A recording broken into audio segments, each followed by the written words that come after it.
This conversation is about developing your superpower. In the beginning was the word. See, our parents give us our bodies and our facial features and our physical features, but God give us our voice. In the beginning was the word, and the word was God and dwelt among men. Our voice. Death and life is in the tongue. Most people speak more death than they do life. Our voice. Thou shalt decree a thing, and it shall be established unto you. Oh, come on now. Come on. Our voice.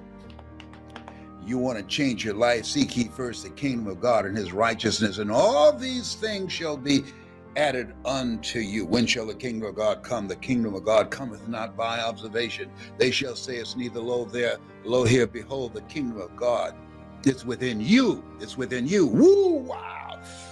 Our voice, the kingdom is voice activated.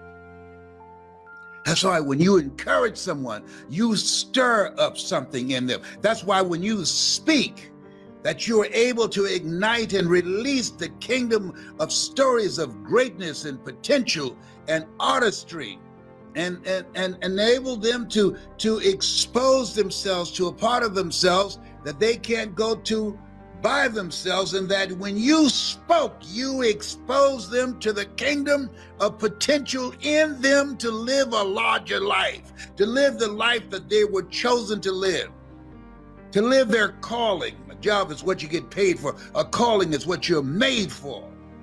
And that calling is something that you love it so much you do it for nothing, but you do it so well that people will pay you to do it. Most people are doing things just to get paid. Let me tell you something. When you do something that's you, it's a different kind of feeling. It's a different kind of experience. If you're ready to make money with your voice, with your story, with your knowledge, with your experiences, with things that you've seen, things that you have observed, I got to tell you this story. Listen,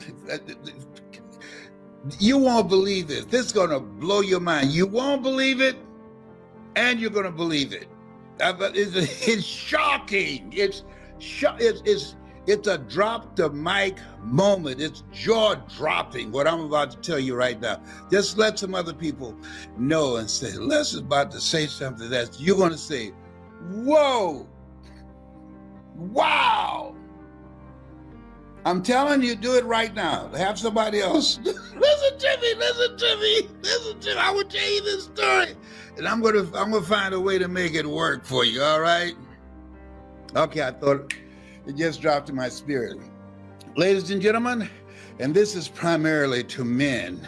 Brothers, fathers, it's time to step up. Oh, some of you are. You provide and you protect, but far too many don't. My son, my oldest son, was working on his job. And there's a young lady that he knew that he was talking to, and a guy came by and spoke to her, and she didn't say anything. And so when she left from talking to my son, listen to me, this guy said to my son, hey man, what's up with her? I've been trying to get a conversation with her, and she won't talk to me. She's ignoring me. She won't give me the time of day. And my son said, I don't know. So when the guy walked away and she came back, because she moved deliberately, because she saw him coming over where my son and she was sitting. And so my son, Calvin, asked her, why did you move deliberately? And this guy's saying he's been speaking to you, but you won't give him the time of day. You know what she said?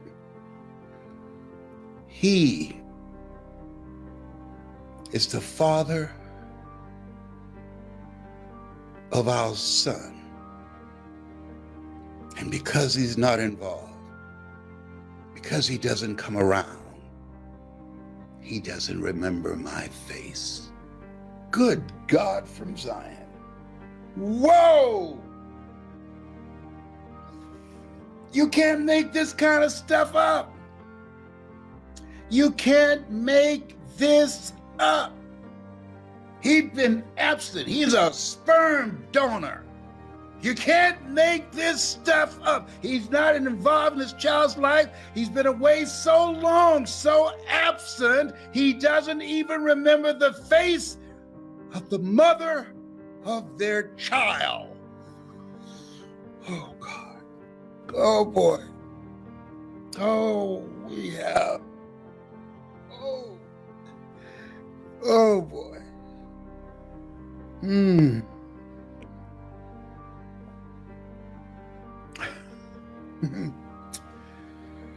You can't make that up. That's heavy. That's drop the mic.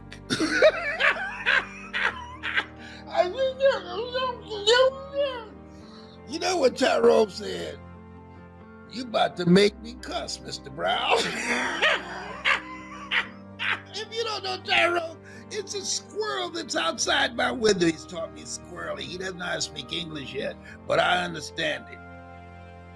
You know, I've been in the house too long. Oh my God. Oh my God.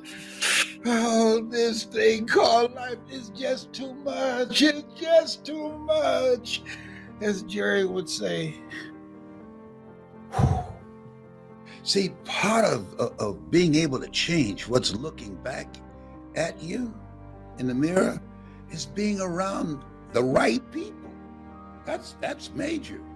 Being around the right people, having the right coach, the right mentor, having a different kind of environment, having different stuff coming in your ears. Nothing gets through except through the ears and the eyes. This is a time, this place where we are, you have to create a shift in your environment. You want to create an environment deliberately that sets you up to win. If you're ready to do that, so I'm ready to win. If you're hungry, see, the reason that I put in the work to change that guy that was looking back at me in the mirror, I was hungry to win. I was a father, a husband, I had car note and mortgage note. I was hungry to know the best part of myself that I did not see yet, and I was willing to invest in me to make that happen. I didn't have the money to do it, but I couldn't afford not to do it. See, sometimes when it comes to you, you got to become a no matter what person. That whatever it takes, that you're willing to do it. And part of that is to sacrifice. But when you start talking about how do I leave a legacy? How do I create a presence that when I die, that there will still be conversations beyond 2 weeks after I'm gone? A friend of mine died and somebody asked, hey, well, I haven't seen Marvin for a few days. Oh, Marvin's dead. He's dead? Yeah. How long he's been dead? Oh, man, about 6 months? Are you kidding me? I didn't know. You know why I didn't know? Because Marvin's life was so inconsequential. His presence was not missed. Now, most people, when they die, their presence will not be missed. But there's certain people, when they go, the word will go out. The word will go. John Lewis, oh, the word went out. Elijah Cumming, the word went out. These are bad brothers up in here. Aunt Boo Boo, Cicely Tyson, that's what we call her, Aunt Boo Boo. Cicely Tyson, when she took her last breath, the word went out. Her presence was felt. She made an impact. Those brothers made an impact with their lives. We're here to make a difference. Make an impact. If you're ready to make an impact, if you're ready to learn how to do that, to be around the right people, to be in a community of people that will introduce you to a part of yourself that you can't discover by yourself. If you're hungry, you gotta be hungry. And this place where we are right now, you wanna make it? Some stuff's about to happen. The bottom's about to drop out. With 47 million jobs being taken over by artificial intelligence. I saw online the other day, they had a robot jumping rope. I'm not making this up. A robot jumping rope, making salads, pouring drinks. Excuse me? I'm not making this up. This is the time you have to reinvent yourself to stay ahead of technology. This is the time you want to give yourself a competitive edge, because that's what you have to do. If you're around people who are on the same level that you are, who have not done what you've done, that you can't learn from, if you're around people who don't lift your spirit, people who don't inspire you, people who don't hold you accountable, people who don't challenge you, people that you can't learn by, you earn within $2,000 to $3,000 of your closest friends. You around me, you learn how to earn $70,000 an hour or more. Why? Because of the relationship. People rub off on you. Sidney Poitier, I love to talk about him in the book called The Measure of a Man. When you go for a walk with somebody, something happens. Either they adjust to your pace or you adjust to their pace. Whose pace have you adjusted to? And most of us have been adjusting to the pace of people below us, people who have no goals, people who have no dreams, people who are doing the same thing day in and day out. No sense of responsibility, no commitment to their children, no idea of building a vision and living from a life of legacy. When they die and they take their last breath, rather than leaving a legacy, they leave liabilities. Oh, help me, Lord. Can you believe that? This guy trying to have a conversation with a woman and ask my son, when he comes back over, why won't she talk to me? What's up with her? She's stuck up for something? And when my son asked her when she came back, when he left, what's up? You don't like him? Well, I know him very well. We had a baby together. And because he doesn't come around, because he never came back once I called him and said, I'm pregnant, he doesn't even remember how I look. And he's never seen his son, our son. I have nothing to say. Whew. As my mother would say, do Jesus. That's what baby Brown would say. I think I'm gonna land this plane. My goal is, I'm here because of God's grace and mercy. I know that.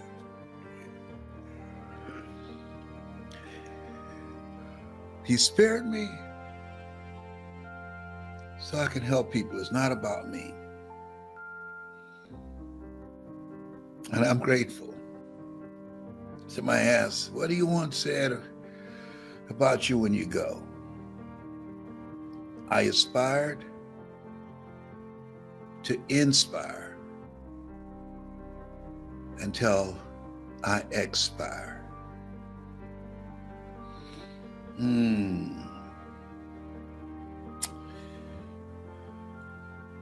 You have something special. You have greatness in you. Allow me to work with you in my community of greatness to bring out your power voice. It's a systematic process. There's no secret to success. There's a system to success. I've used it. I've done it. What are you hungry for?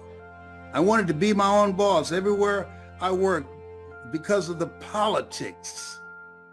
I got fired.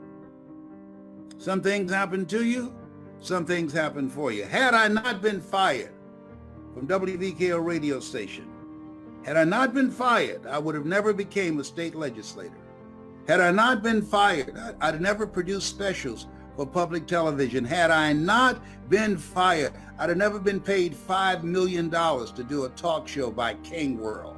Had I not been fired, I would have never been able to resign from the Ohio legislature and go back to Mamie to take care of my mother. I promised her that she would not end up in a nursing home. She used to work in a nursing home and never wanted to go. I remember my sister calling me, Leslie, are you sitting down? What's wrong with Mama? Mama has breast cancer. It's terminal. I said, I'll be right there. You don't have to come. You got nice nursing homes in here in Dade County. Listen to me. No, I'm coming. I left immediately, my political ambitions, everything. And I rung the doorbell. A friend of hers named Mildred was there. She came to the door. Whoa, Mildred said, Mamie, Leslie's here. Leslie's here. And I heard my mother say, I knew he would come. I knew my boy would come. Is there somebody that you love? Somebody that is so important to you that if something happened to them, they can count on your being there, of your showing up. I want you to think about that. I want you to put voice in the comments section, because it allows you to control your own personal economy. It allows you to create your own job. See, a job is what you get paid for. Your calling is what you are made for. 86% of Americans go to jobs that they hate. And at the same time, they don't want to get fired. That's what you call mixed emotions. Seeing somebody you hate drive off a cliff in your car. You sad that they're gone, but not, you're glad that they're gone, but not in your car. Couldn't they do something else? Use a bicycle or something? To drive off a cliff, not in your car. You glad they're gone, though.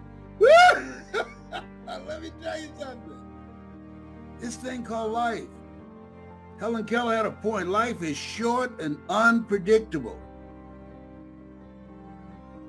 Eat the dessert first. Bet on you. Tomorrow's not promised. If we don't know anything else,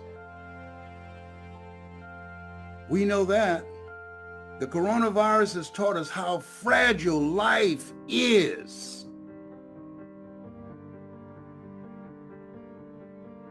Don't leave here doing something that's not you. Take a chance on you. Give yourself a chance. I wrote the quote, shoot for the moon. Even if you miss, you'll land among the stars. My brothers and sisters, they thought I was crazy. And I am. Sometimes you gotta be out of your mind. Let that mind be in you. See, if there's gotta be another mind in you, then you got to be out of your mind, because that mind is not serving you. I want you, if you'd like to work with me, if you've heard my voice since you were a kid, and it touched you, it touched your heart, it expanded your vision of what was possible. If you were in a dark place and you just didn't think you could make it. William Hollis said to me, he's got a motivational message he put together, and I encourage you to get it. It's called, I didn't come this far to come this far. He called me Pops. And let me share something with you. He's a bad boy up in here. And he said he was homeless and he heard my voice. I became his spiritual father. He heard my voice. And it brought him through a very difficult time. Jose Flores. Jose, he said, don't let your limitations become your standard. And Jose, who is bound in a wheelchair, but buddy, he's now motivating and speaking to corporations and individuals and inspiring them, even though he's confined to a wheelchair. quadriplegic. His beautiful wife, Adrian. You're still here. There's so much more in you. Simba, you are more than that which you have become. This is not for everybody, though. At this stage of my life, at 75, I'm looking for people that are hungry. I'm looking for people who say, Les Brown, I'm the one. That's what I told Mr. Washington. You go and you look at Les Brown speaking in the Georgia Dome. You go all the way to the end. I followed him and told him when he got through speaking to some seniors in the auditorium at Booker T. Washington High School. I was a junior. I followed him down the steps. My mother was working in the cafeteria at this time. I said, sir, do you remember me? No. I said, my name is Leslie Brown. My mother, Miss Mamie Brown, she works in the cafeteria. I'm a twin. I was in your class looking for MacArthur Stevens, and they called me DT, and I agreed with them, the dumb twin. And you came and looked at me and said, don't you ever say that again. Someone's opinion of you does not have to become your reality. And I was startled. I said, do you remember me now? He said, yes. And I said, you said to them that they can make the school proud. They can make their families proud if they realize that they have greatness in them. I said, I was there, but you're not a senior, you're a junior. I said, I know, but I heard your voice and I felt like you were talking to me. I said, can I make my mother proud? He said, yes. I said, but what about the fact that I failed math and English and history and going to summer school for the 5th straight year? He said, your grades don't determine who you are. Yes, I have to work harder. And he turned to walk away. I said, Mr. Washington? He said, what is it now? You said if just one person heard your voice, that your being brought here from Stuart, Florida would not have been in vain. He said, yes. I said,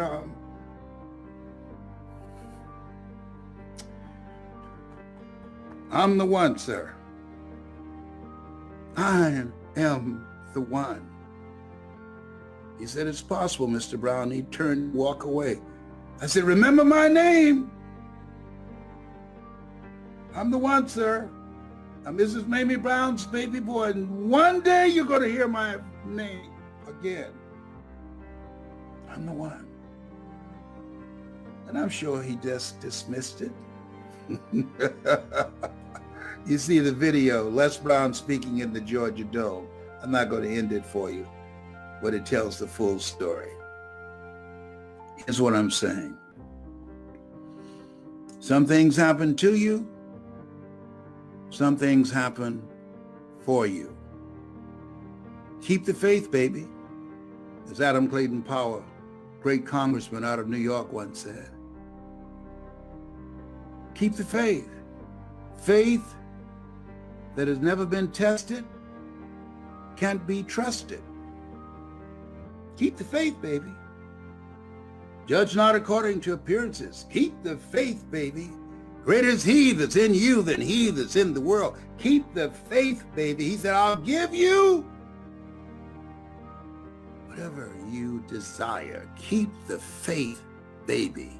I'll give you all that your eyes can see. Hold the vision of what you want to create. Commit thy works unto the Lord, and thy thoughts shall be established. Keep the faith, baby. Use your superpower, your power voice. A lot of people caught up in the drama, the politics, and all the stuff that's going on. Don't worry about what's going on in the White House. Worry about what's going on in your house. Because at the end of the day, you're only 6 inches from success. That's the distance from this ear to this ear. Develop your mind. Be ye not conformed to this world. Be ye transformed by the renewing of your mind. Most people are witnesses. They're watching television. They're fans. You want to be a player? Kid and play. I'm kid. You want to be a player? You want to be the person who stands for something, who will live a life that will outlive them? Let me work with you to develop your power voice. Let me shorten your learning curve. Let me share with you how I came from nothing to get here. You're watching me because you know in your heart of hearts what I've done, you can do plus more. Put voice in the comment section. There's somebody that you know that needs to hear this message. I want you to like this page and share it. Like it and share it. But I'm not just looking for anybody. I'm ready to close this thing out. I'm just looking for people that are hungry, that are serious, that are coachable. Because most people aren't. Most people don't know that they don't know, and they think they know. One of the worst things in the world to deal with. Arrogance and ignorance. People who don't know and they think they know. Oh, behave, whatever. You have so much more to express. You're still here. Every day is a great day, as Orrin Hudson would say. If you don't believe it, try missing one.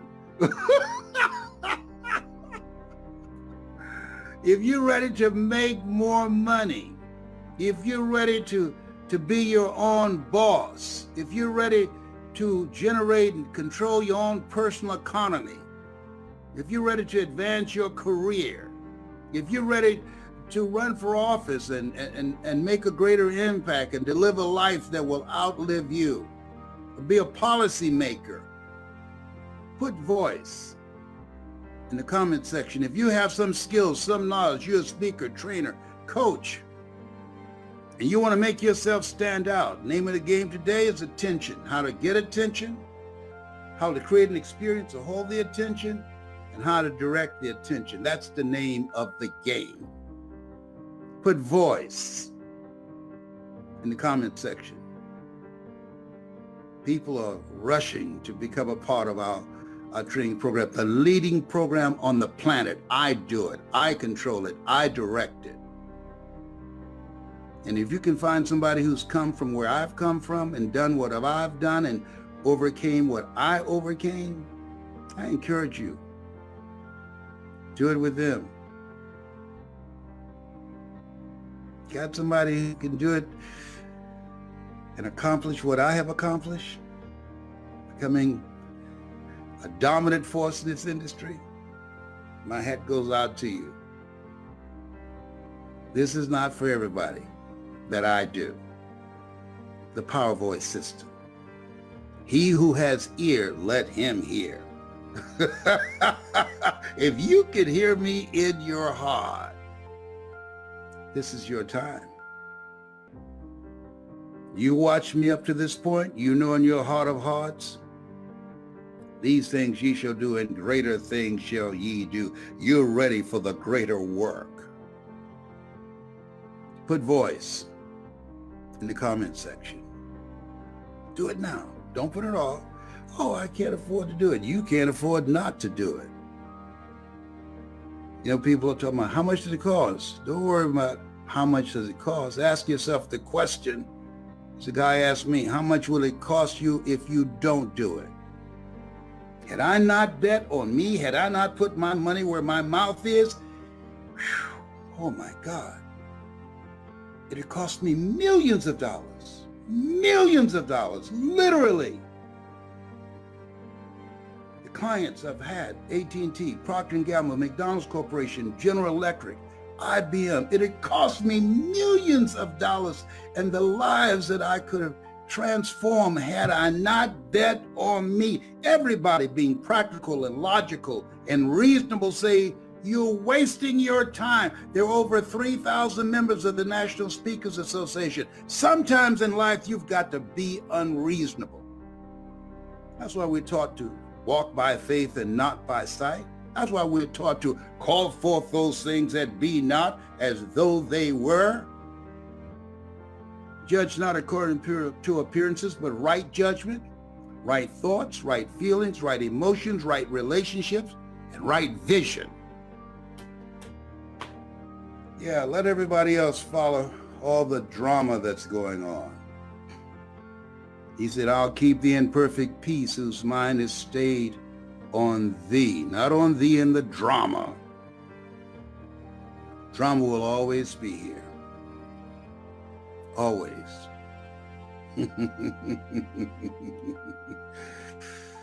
Three kinds of people that will come out of this period where we are. There's a reckoning going on. There's a reckoning going on. Benjamin Franklin said, nothing will change until those who are unaffected are as outraged as those who are affected. There's some good-hearted people who now see, whoa, these people weren't making this up. Wow. Oh my God.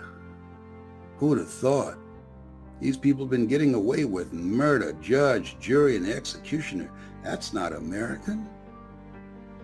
But you know what I found? Hate is more important and more powerful than many people's religious values, the sense of morality. Hate is more important. Isn't that interesting? How they hold the Bible. They don't read, as a man thinketh, so is he. As he continues to think, so he remain. The least that you do unto these, my brethren, you do it also unto me. Isn't that amazing? That's amazing. Stand up for something. I had a saying when I was on WVKO radio station in Columbus, Ohio. Stand up for what you believe in, because you can fall for anything. And there are people right now. Just look around. Just look around. Oh my goodness. It's amazing. Don't try and figure it out. You can't figure out crazy. You can't do that. No. Leave it alone. Keep thine eyes single. Live your life to the fullest. Live a life that will outlive you, because you can. You were chosen out of 400 million sperm. You're a masterpiece because you're a piece of the master. I'm looking for a few hungry people. We will vet you. And I'm 75, so I don't have patience for foolishness. I'm looking for people that are positive, that are passionate, that are coachable, that will listen, that's ready to be introduced to a part of themselves that they don't know. See, you can't read the label when you're locked in the box. Sometimes you need somebody to facilitate that process. You can't get there by yourself. All of us at different points in our lives are like what former heavyweight champion Joe Frazier said, like a blind man standing on a corner waiting for someone to lead him across the street. All of us have had our moments in the Garden of Gethsemane. Millions of people right now going through a tough time, nervous, can't sleep at night, fearful of being evicted or foreclosed on, or losing their jobs, can't get a good night's sleep. And your voice, your voice of hope, your voice, your story, the things that you've overcome and the things you've gone through can become their guide, their survival guide to navigate these times where we are. Yea, though I walk through the valley of the shadow of death, I shall fear no evil, for thou art with me. He said he'll never leave us nor forsake us. Keep in mind, God's still in control. Stop knocking on an open door. You have the power. You, your voice, you your experiences, your knowledge, the things that you have gone through. Some things happen to you and some things happen for you. You're a gold mine. Coming out of this place where we are, will be millionaires, billionaires, and witnesses. And those of you that listen to me, you're going to be a millionaire or a billionaire, but you won't be a witness. You won't just be standing around saying, I wonder what happened. No. Watch as well as pray. I like what Mary McLeod Bethune says. She said, pray as if everything depends upon God, but work as if everything depends upon you. If you're ready to, just, if you believe that there's more in you, if you knew how to get it out, you'd have gotten it out. Come on, let's be real. Why'd you hire Mike Williams? Because I'd gone as far as I could go with the thinking and the approach that I had used. That's why Einstein said the thinking that has brought me this far has created some problems that this thinking can't solve. And most people won't give it up. They won't say, you know what? I don't know everything. Well, the majority of people think they know everything, that everything they know right now is all that they will know. The majority of people buy a book and don't read past the first chapter. Let me tell you something. February 17th, I still read. I'm still learning. I'm still growing. I got children, I got grandchildren, and I have 5 great-grandsons, one called King 7. Hell yeah, Valentino, he was born February the 7th, just a couple of days ago. He's a bad little dude. He's coming for you. Oh, yes, he smiles at his daddy, Patrick. He's coming for you. He just looks so lovingly at his daddy. I can't wait to hold him. I can't hold him now. I can just look at him on Zoom. This is not right. This is just too much. I can't hold my great grandson because I don't want to put his life in danger, or his mother's, my granddaughter, or my son. This is different. This is so different. That's why we need to have things for our mind, have strategies for our mind. I'm encouraging you to go online and Google Les Brown speaking in the Georgia Dome and watch that speech on a regular basis. And Les Brown speaking It's Possible, and Les Brown and Miles Monroe. Watch those and listen to those on a regular basis and getting unstuck. Stuff power for your mind. And for those of you that want to use the computer to bring your personality out, because you have the opportunity now. It's a level playing field. Everybody's got to do it from here. Everybody, you can order food. You don't have to leave your house. You can just pick up a phone. Instacart, I think they call that thing. They'll deliver it to your door. You just wait until they leave. And then you get your Lysol to go out and spray it and drag it in the house. This is a different place. Now, some people don't cope. They don't care. They go out. I ain't going nowhere. No, not at all. No. I'm fine right here. Oh, boy. If you're ready to be coached, if you are ready to be stretched by me, if you want to be a world-class entrepreneur and business person, this is the new platform. Everybody's got to operate from here. Everybody. You want to invest in yourself. That's what I did. You want to develop your personality so you can get through there. It's not enough just to share information. You put me up against anybody. They can have PhD, MBA, or CB. CB stands for cornbread. That's me. You give them a computer, give me what? And let us go head to head. I'll get the butter from the duck. It's a level playing field. This is a golden age right now. Incredible opportunity for people who invest in themselves and get the coaching they need to bring out their personality, their passion, their energy, and how to monetize their knowledge and their skills. When a team have a losing season, they don't fire the players. You know what they do?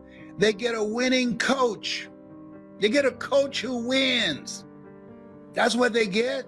You want to be the best, you want to be coached by the best. I don't say this to impress you, but to impress upon you. Coaching matters. It matters. And so when you are serious and want a competitive edge and you want to win, I'm looking for people who are hungry to win. That's how I got here. I was hungry to win. I didn't care about your PhD or MBA. I was hungry to win, to control my own personal economy, to control my life, to take care of my mother, to buy my mother a home. I was hungry to do something that's me. It's me. I got tired of being fired. I'm not mentally fit to work for somebody for the rest of my life. There's some people that are. I remember a guy that I hired as my consultant. I'll never forget when I went to the city where I went to see him and spent a whole day with him, and he looked at me with amazement. And his wife said, when I left that day, he stopped me at the door and he said, "Thank you for turning to me as a consultant to train you how to speak and address corporations."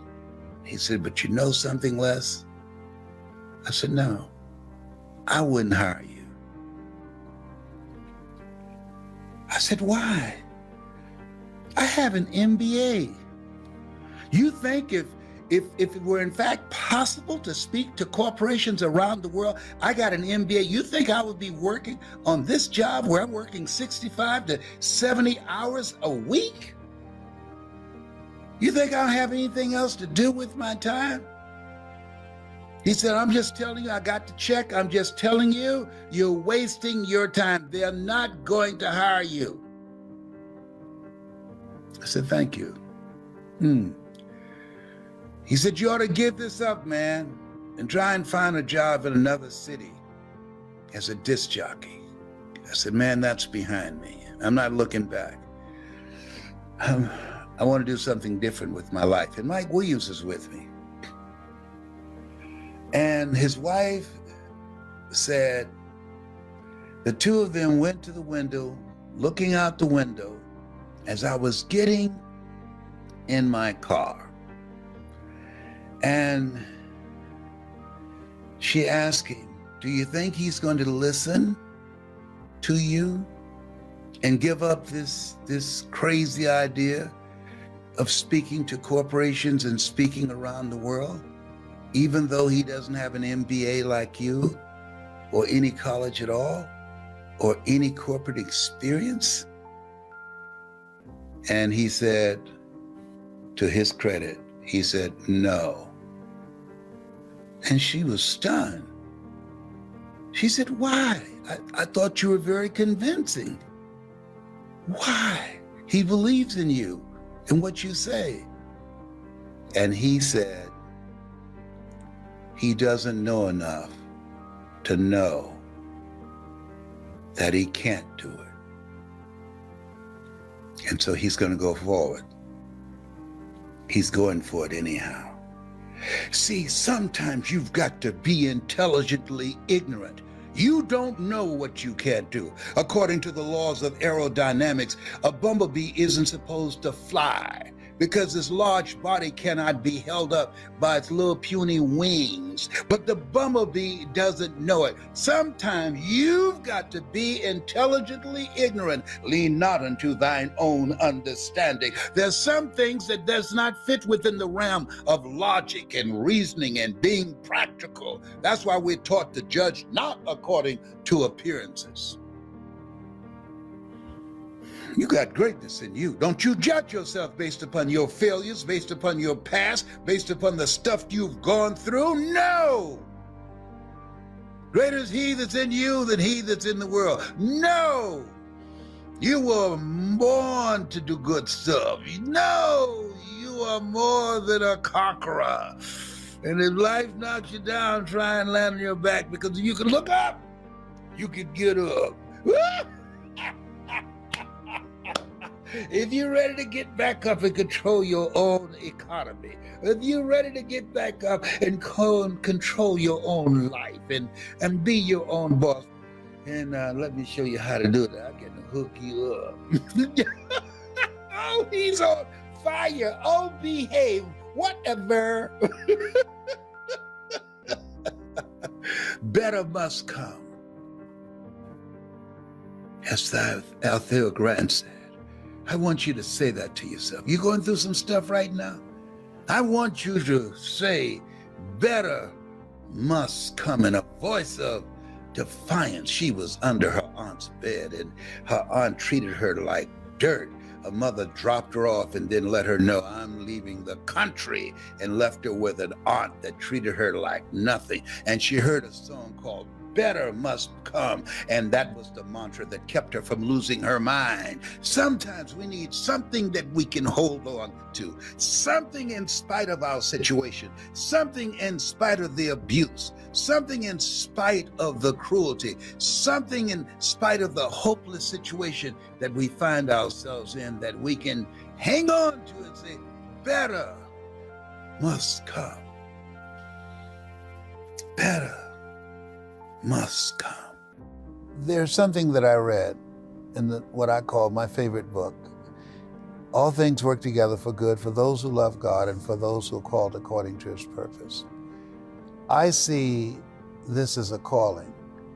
A calling is something that you love so much, you do it for nothing. And you do it so well that people will pay you to do it. Mm-hmm. I gave many, many speeches that I never got paid for. Dr. Martin Luther King gave the speech, I Have a Dream, over 200 times before he spoke at the Washington Monument. Did he? Yes. I didn't know that. Speakers speak.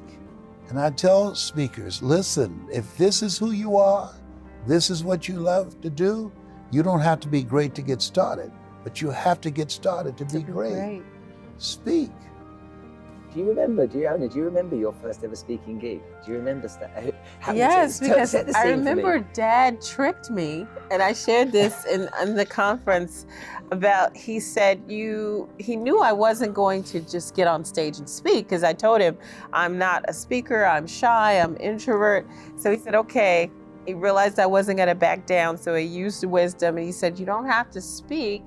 I just want you to just get on stage and tell a story, because you tell a great story. And I said, well, I do tell a pretty good story now. He said, well, would you be willing to just get on stage and tell a story? You ain't got to speak or nothing. I said, okay, I'll tell a story, but I'm not speaking. And I still can't believe he tricked me with that. And so that's how I saw it in my mind, was me just telling a story. And I'm known as the message midwife. I help people to give birth to their unique message that they want to share with the world. And I believe that the more voices that are lifted up and people that find their unique voice, their unique story, and they bring it out to the world, the better the world will be. And that's something that I'm very passionate about. And it's interesting because there's so many unique voices that have different journeys and ethnicities and challenges and pains, that they are able to reach people in different ways. There are people that you can reach that Dad and I will never be able to reach, and vice versa. So it's all about us finding our own unique way to share our story and our voice. And notice, I had 3 females on the stage today. Yeah. When I came into the speaking industry, no one looked like me. 67% of the audiences were female, and no females on the stage. And so I said, when I make it, I'm going to train female speakers and I'm going to have them on my stage. And the goal is to realize that women have voices too, and been silenced for so many years, been marginalized, and still is to a very large extent, and helping women to find their voices. Ona has done that very successfully. And she helped me to find my voice, because I thought that I knew. And there's a quote I remember from high school, that you never find out how much you know until you realize how little you know. And so I'm so humbled that my daughter teach me, but I teach. You're never too old to learn, and you're never too young to teach. And so to have more females on the stage, now we got the yin and the yang. We have now different perspectives, different mindsets, and different deliveries of messages that I think that can provide more impact and provide more value for audiences. I think you're right. Interestingly enough, when I host these types of events, it's women that come up to me and say to me, how do I get on that stage? I would love to do that. Guys don't, but ladies do. Interesting. And so the guys don't. The guys don't, but the ladies Because they do. have guys up there already to look at. Oh, got it. The ladies want to get on the stage, and again, a lot of the time, well, a little bit like you when you knew we were videoing this podcast, yeah. Yes, It's like, how do I look? Right. Okay. Where right. guys, it's just kind of like, I'm a guy, so when my hair was done first thing this morning, it stays the same the whole day. Right. And so ladies worry more about what they look, and so I suppose there's presentation on stage as well that they're considered. But women want to be on stage. They want more so than ever, I believe, to get their voices heard. And I think all of my businesses are run by women. Okay, because I think they're better organized, better structured. I agree. Okay, I find it much easier. I also come from a strong mother. My parents got divorced when I was 7, and my dad went bankrupt, and my mum had to bring us all up. She had 3 jobs, and so I've been surrounded by this strength in women leaders, essentially, just in my small community of my house. And so when I see women want to do it, I really want them to take another step. Okay, I really want them to kind of get stuck in and do it and not feel like it's too overwhelming and too tough. Right. And sometimes that's where they get to, though. I want to be there, but I'm not quite sure How to get there. that I'm worth being there, or I can get there. Yeah. I think one of the things that's very challenging for women, since I'm the woman here. You're the woman here. I can speak on behalf of women, is that we naturally nurture others. And it's almost innate to put others up and to put them forward. And it's a part of our makeup. And so when Dad and I spoke before 3,000 Jordanians, when we were in Jordan, it was interesting to have women come up and say, now after hearing your voice, I know that I can be a good woman of God, a great wife, a great mother, but still have a dream. And so oftentimes I've worked with women, powerful women, that basically let go of their dream in honor of being an amazing mom or an amazing wife or a great daughter. There's so many times when I wanted to serve my dad and I didn't want to necessarily go do what I was called to do in my own business. So that's the thing that we as women, I think, often struggle with. And so finding a way to give to others and still celebrate yourself, still put the oxygen on yourself first. When they used to say that on planes, I was like, these people are crazy, they're cold-blooded. I'm not gonna have elders and children struggle, I'm gonna help them first. And then finally one day it dawned on me, Ona, if you lose consciousness, you can't help anyone. Right. So why are you laughing at me in the interview? I'm not. So anyway, I'm agreeing with you. So I said, okay, I'm gonna follow what they say. I will actually put the oxygen on me first. So when I talk to women, I say, put the oxygen on yourself. It's not selfish. It's not mean. You're not cheating anyone. When you're at your highest, when you're at your best, that's when you give the best to everyone around you, your family, your community, your vision, your goals, and your dreams.